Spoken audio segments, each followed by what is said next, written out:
yourself? I'm Carol Cunningham. I love to sew and machine embroider, and I have taught sewing classes years ago, and I'm going to demonstrate, I think, a little bit of how you get a hoop together to embroider what I just showed her on a dish towel, and this is what I've showed her. This is a defective one, but nobody knows about it until I tell you where it is. And anything else you want to ask? Um, tell me about how did you get your love for embroidery? I used to love to see embroidery on clothes. I thought, I wonder if there's ever going to be a machine that we could do this. And so Chandler Sewing Center, they're up on West Liberty. Okay. They had Janome embroidery, embroidery machines, Mm-hmm. and I went up and seen a demonstration. Hello? Mm-hmm. And I said, man, I like this. Well, he was laid off at the time, and we didn't know if we could even afford it. But anyway, after a time, I bought my first one, and they only did like a 4x4 hoop or a 5x7. Okay. And I got home and and I learned how to do it. And I'll tell you, I read books. I called a lot of toll-free numbers and asked the experts, how do you do these things? Because there's nobody here in Sumter except the sewing store up there that knew the pattern. I knew kind of what to do, sort of. But where do you get your supplies? That's a whole nother ballgame. Walmart carried some. The stabilizers, you get a standard stabilizer that doesn't tear, and you get one that tear away kind. You use different ones on your hoops when you're embroidering different things. Also, you have a spray adhesive, and you put the stabilizer on and spray it, because some items you can't hoop right. Okay. So you just lay it on top of the hoop. Okay. And then your machine, most of them will stitch all the way around in a pattern to hold it down so nothing shifts. And then you get in there and put I buy my designs off of the internet. I put them on a USB memory stick. I take it directly to my sewing machine, set it up I hit the thing that says embroidery, stick it in, the pattern comes up, and I adjust it to whatever size I want it to be. And it only goes so far. Some companies will only allow you to go so far with how far you can go with your design. And then it shows you all the colors of threads you want to use. And so you start picking through your threads that you have, and then you'll see you don't have as many as you need. My room is full of them now. And then you start getting everything in place, stick the hoop under the machine, push your button go, and it'll go through the first collar, it'll go through the second collar, and then you'll go till you're done. And when you're done, you take it away from the machine, you unhoop it from the hoop, and then you start tearing away the stabilizer that's on the back. And sometimes with towels, you got to use a plastic film. You would liken it to saran wrap, but it's not saran wrap. This stuff dissolves. I mean, if once you do it, you pick out all you can get off, and then it won't all come off. You take a little washcloth and kind of hit it, and it just kind of melts away. Oh wow. Yeah. And so anyway, I've done towels. I've done clothes. I used to work for an alteration shop right down the road here, Annie Walker. I don't know if you remember her. I know her. Yes. Mm-hmm. We've become best of friends. And she calls every so often. But anyway. She did some of my clothes. Yeah. And so I used to embroider people's stuff. In fact, when I retired at Walmart, she came in one day. She said, I need you to embroider. And I said, give me 2 more weeks. I'm out of here. And I'll be free to do all that you have that people are bringing. And I did. I did military men's shirts. I put the rank, what they did basically in the military. I put that on. I had to find the color thread that matched with what they had originally, because there's already something on there, maybe their name, but I'm adding something that wasn't written. And I don't know how many of them. I did baby blankets. Oh, wow. Whatever people brought that my machine could do. Now, some things I couldn't, because mine is just flat type of machine. But if you get the industrial machines, you can do purses, you can do shoes, you can do luggage. Some way you can get it in. They have a special hoop for everything. I don't have one of those, so I just do mainly the flat type of embroidery. But I learned from trials of errors, era after era, and then finally you get it, and you start sizing it out. And I moved on from a Janome machine to another bigger Janome machine because you got a bigger hoop. You could go wider and bigger. Okay. And then after that, we were at Creative Sewing Center, and I found the Baby Lock, and that thing I loved. I fell in love with that machine. I've had it probably 15 years, and all I have to do is have it serviced. Okay. But I've learned, and I've taught my daughter last year at Christmas time.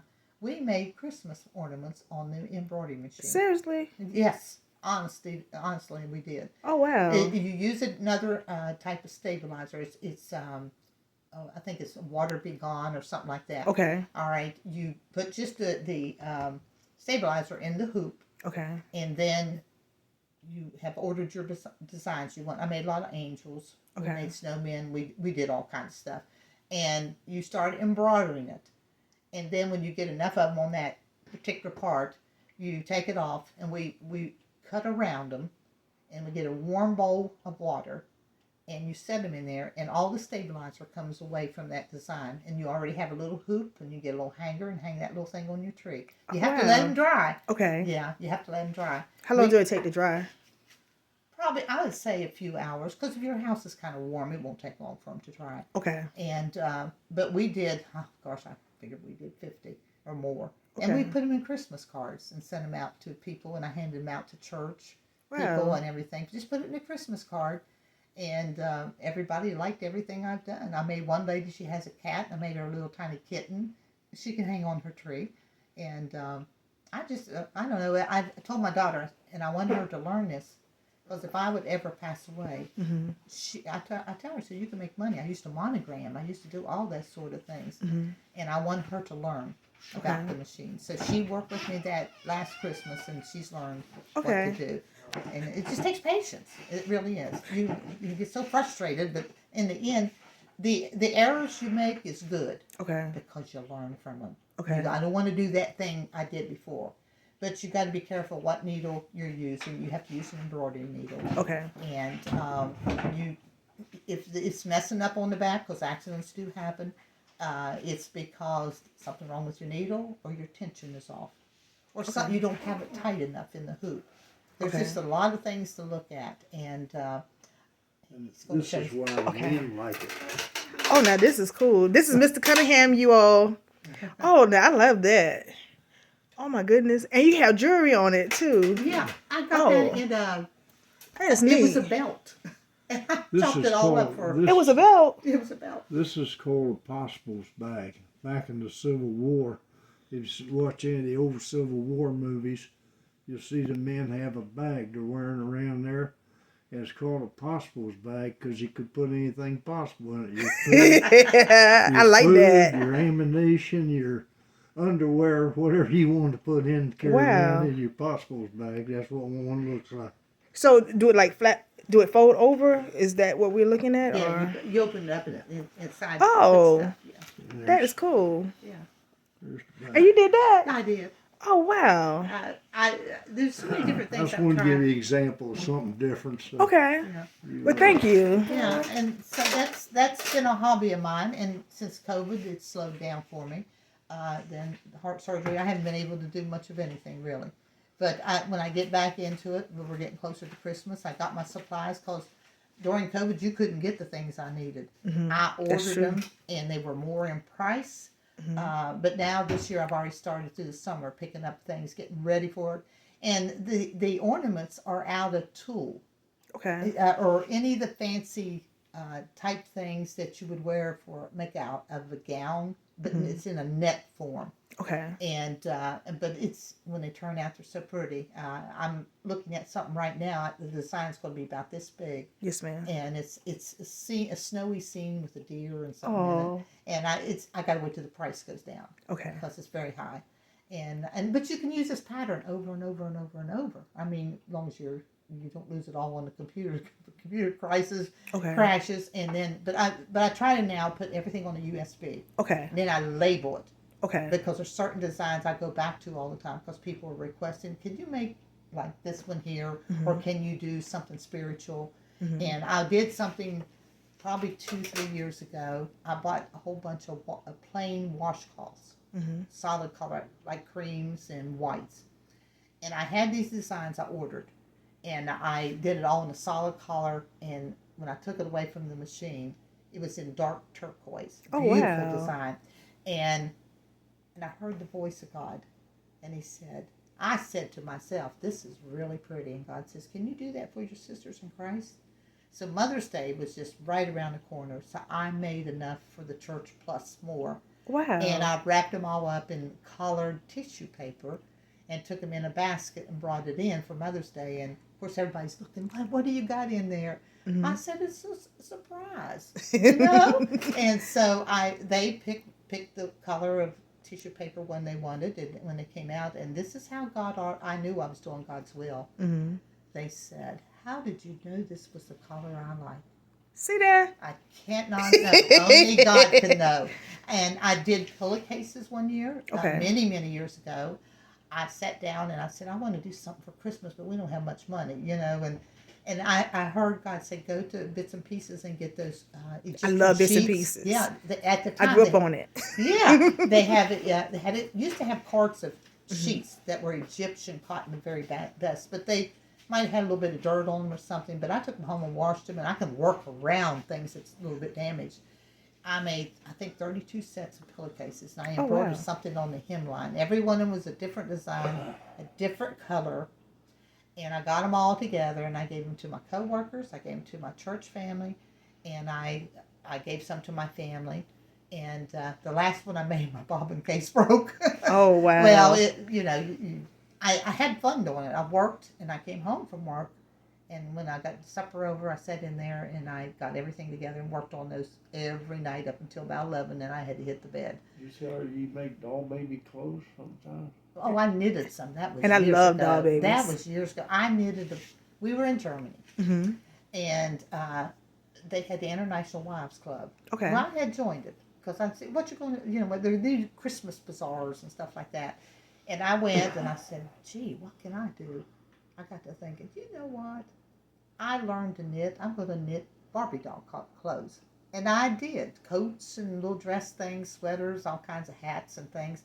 So I did that, and some of them sold at the bazaar. And then as I did more, I just kept them because then I had children, little girls that could play with them with their Barbie dolls. And then they didn't play with them anymore after they got a certain age. But we lived in Tampa, Florida, and this was one couple that lived across the street, had a little girl. And I thought, what could I get her for Christmas? And I said, I know. I can knit up some of them little Barbie doll clothes, and I did, and I gave them to her. And then when her father passed away, what was it, about 6 or 8 months ago, or maybe almost a year, I met her in Chattanooga, Tennessee, and she says, Miss Cunningham, you'll never believe. I said, well, I won't believe. She says, I still got those Barbie doll clothes you made me when I was a little girl. She said, I cherish them. And I thought, wow, I didn't know how important things were to people when you do it for them. When you do things from the heart, it's always important. Well, I have prayed over many things. And this one gal at church, her son-in-law retired from the military, went to Rock Hill, and became the chief over the whole fire department. Okay. And she said, I want you to do him a towel. No, I think, what was it, a towel or a blanket? I can't remember. Whatever it was, I did it. And it's a fold-up type thing. That's what it was. And I went to the internet trying to find a little red fire engine. Mm-hmm. And I found one with a little doggy. I had 3 designs. I took them to her and I said, which of these would you want me to do for your son-in-law? The one with the fire engine, with a little spotted dog that's in the back with a hat on and everything. Then she told me what she wanted me to write his name and everything underneath of it, and I did that. And I pray over a lot of the stuff. Do you know he just got saved a few months ago? Oh, Gave his wow. heart to Christ. So you don't know how you participated in it, really. Mm-hmm. But I've just done all kinds of things. I listen to people, see what they want, and if I can go through my designs, or if I can't find it in my designs, I go on the internet seeking to find what the person wants. And if it's reasonable in price, I'll get it, and I'll say, this is how much it costs for the pattern. And sometimes I always try to get them under $5 if I can, unless it's one that's so pretty you'll go ahead and pay the extra money. Mm-hmm. But I've always wanted to know how to do a machine embroidery. And I have read, like I said before, I've read everything you could read. I've called the experts, and I remember this one lady, first name was Deborah, in someplace in Texas, and she teaches machine embroidery. Oh, wow. And I called her to ask her, how do I get something? I had this thing called the Amazing Box, and you put a card in. At the time, you used to put a card in and download your designs. And I asked her about a technical thing about doing certain things, and she told me just exactly how to do it.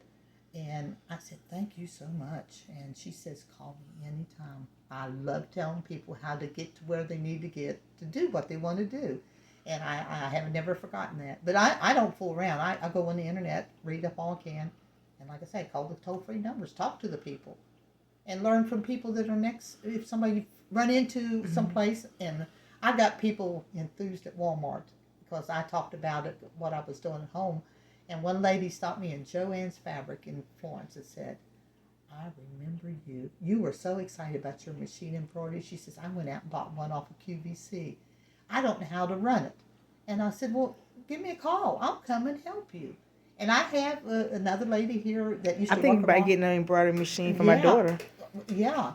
And a girl that used to come in at night at Walmart. And in fact, she was a black lady. And I liked her because she was older. And she would get so irritated there and say all kinds of stuff. But I still liked her.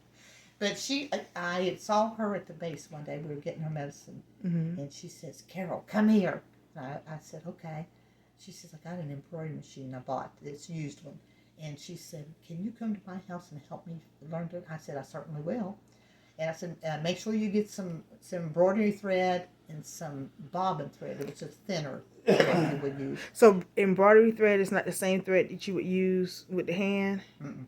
Oh, okay. It's all shiny, different kind of thread. And can you get that at Walmart too, or not? You can get some. Okay. In fact, you want me to leave to get you? Okay. Okay, let me get you. And I'll just have it right here. Okay.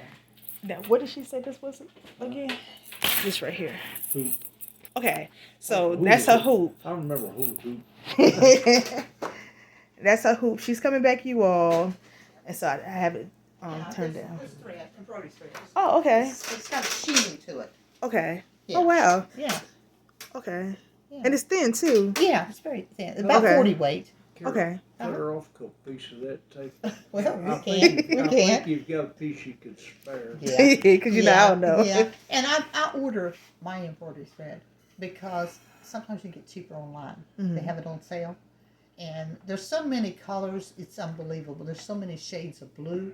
At least 10 different shades of blue. Okay. Same in red, pinks, everything. I mean, Sometimes you order it in volume. yeah. I've had people want royal blue, certain golds, and sometimes I have it, and I'll show them how close it is to it. And see that royal blue and gold, that's my sorority colors. Yeah. And so, yeah, I've done this for so long, and I'm always looking at new stuff that you can do because you can make jewelry. I haven't done that one yet. Oh, and wow. the same principle as doing the Christmas decorations. On Okay. that, I think it's Water Be Gone or something like that. It's called. I've seen it online. Okay. And I thought you can make necklaces, you can make earrings. I don't know about bracelets yet. But, Okay. I'm just looking at different things.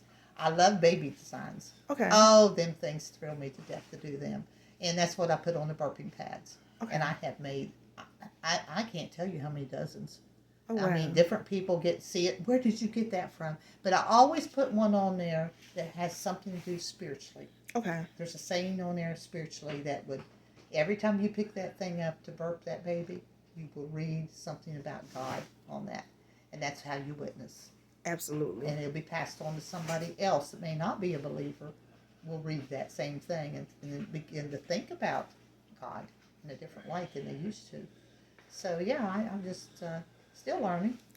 Yeah, almost 74 in February, and I've learned. I like to learn. I like to learn and see what you can do with hoops. Now, you remember you was going to show me how you put the hoop together? Yeah. So I want the people to see. But I have to have the stabilizer, which I don't have one handy right now. That's okay. It's a piece of white, feels like a paper type substance. You can get the tearaway, or you can get the one that doesn't tear. Okay. But yeah, and what I do when I put it in the hoop, I've got to take this and even it out, and I center it right here in the middle. But I'm going to go ahead and put this on. I'm just going to estimate right here. Okay. And I'll put it in like so. then I take my hoop, and usually this one has a little nodule up there. And you take it. Let me see this thing. So is that nodule to help you center, or? It's the center of. It's really in the center of the whole thing to make Okay. it. Yeah. And I'm just going to try to straighten this out. Like I've already done it, but I mean, you can move it up further. You can do whatever, and you play with it for a little bit, and you push the hoop in Okay. like this, and you tighten it over here. You make it tight, as tight as you can get it. But when you're doing towels, though, you got to put up that plastic covering on it because you don't. Is that the stabilizer you were telling me about, or is that something different? There's a stabilizer that will go under, and then a piece of clear plastic that will go over the top. That's your water soluble. That's for towels and probably velvets, things like that. So your presser foot won't sink in and gather up the fibers of a towel. That would distort your whole design. If that, say, the needle or even the presser foot that's on the end of it would catch under one of the fibers of a towel. That's why you put the plastic on it. Okay. And then you embroider it all. And then when you're done, you pull everything off that you can get off the clear plastic. And then one of these little grooves and places right here, right in the small places, sometimes you have to take a damp cloth and it'll just absorb up out of there. Or take a Q-tip and do it that way too. Okay. Or if so much it won't come off, eventually just go in and throw it in the washer. Oh, wow. And do it that way and try it. And that's what you do. And I've got all kinds of hoops from, actually I've got probably a 2x2 all the way up to, I think the last one I got was a 14x10 or something like that. So if someone was a beginner, what type of hoop would they get? What size? Well, it depends on your machine. Okay. They have machines that have like a 4x4. Okay. And then do it come with the machine, or do you have? It will. It's a whole package deal. Oh, okay. Yeah, and the Creative Center, Sewing Center has taken on Janome sewing machines, and Janomes are good. They're very good machines. I do not like their programs for embroidery. Why? Because unless they've changed it. Okay. You have to put your USB in your computer, and to download the design, you have to put it in one folder, take it out another folder to put it in the format of your machine. And Janome is like Jeff. That's their format. And to me, it's too much work. Okay. It's just aggravating to me. But the designs are pretty once you can figure it out. It takes me forever to figure it out. I'm not good with computers. Okay. But the baby lock, I can help you with that. Yeah. And the baby lock, I can go to my little, where I've ordered it, the design, download it into my USB memory stick. Okay. Take it out of the computer, take it over to my machine, stick it in that. So it's easy. It doesn't go through all those processes. Yeah, and you hit on the screen embroidery, and then you hit go, and all the thing on your USB will come up. There's somebody out there, I think it's a friend. But anyway, you hit that, and the design comes up on the screen. You see it right away. Okay. So you start with your sizing. Go as far as it'll allow you to go. If you want smaller, you don't want to go too small because the stitching gets real tight. Okay. And I think it distorts everything. And you do, if you want a little wider, a little taller, you do all that. And you center it where you want on here, and then here comes all the colors. Okay. And you I like to get my colors ahead and set them up as where I take each one at a time. And you go through that, and then you just finish it up. And you're done with the whole thing. Is the door locked? No, it's not. Hey, how are you doing? Hello. That's my friend Louise. Okay. And so anyway, I mean, there's so much more to it, but go ahead. If you make a mistake, let it be. Okay. You will learn. That's how I learned how to do things. And then, like I said, I watched a lot of videoing things, and I called numbers, and that's how I learned. And you can buy books. Okay. You can. You still can order them. I ordered a lot of stuff off the internet. I can't find at Walmart. We don't have no sewing stores really in Sumter if you really think about it. And I go to Joann's, and they have some of the stuff, but I think the internet's more full of stuff. Okay. A reasonable price. Yeah. Okay. Yeah. Well, we'll do. Thank you for sharing, and thank you for being a part of the SPI Academy Virtual Fieldtrip, so everyone will be able to see. And I've learned so much that I think I am getting ready to go get an embroidery machine, probably like within the next 2 weeks. Oh my goodness! Look, I tell you the price of them. Oh my gosh. Yeah. But it'll be worth it according to you because your excitement of it. Yeah, So- I do. I've always